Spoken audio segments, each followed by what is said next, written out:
Don't forget to subscribe and click the bell button. Hello po! Our recipe for today is roasted herb chicken. Ito po ang listahan ng ating mga kailangan. I-combine lahat ng raw ingredients sa isang bowl and make sure na malinis at wala ng balahibong natitira ang ating manok. Tapos punasan natin mabuti ito. Make sure na dry talaga yung chicken natin kasi i-massage natin siya with a little olive oil. Siguraduhin mabuti na na-massage ng olive oil ang buong manok except yung cavity part. Dahil butter po ang gagamitin natin sa cavity para po mas maging malasa yung manok.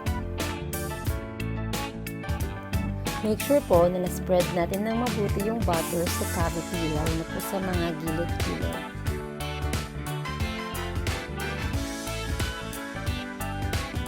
Time for a little lemon. Konting lemon lang ha.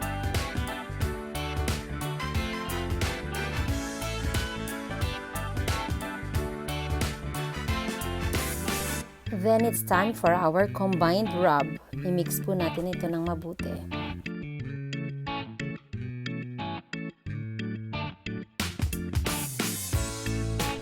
So it's time for add our 2 1/2 tablespoons salt.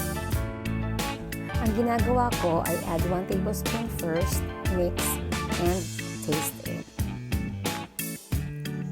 Saka ko idadagdag yung another tablespoon left, pero depende pa rin yun sa saltiness na gusto nyo. Kaya tinitikman ko po talaga siya. And it's now ready.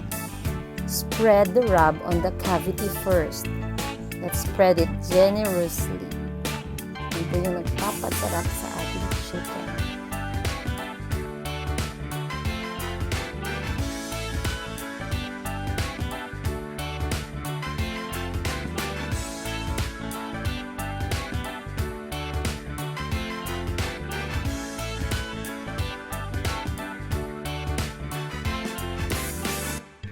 And now it's ready to bake.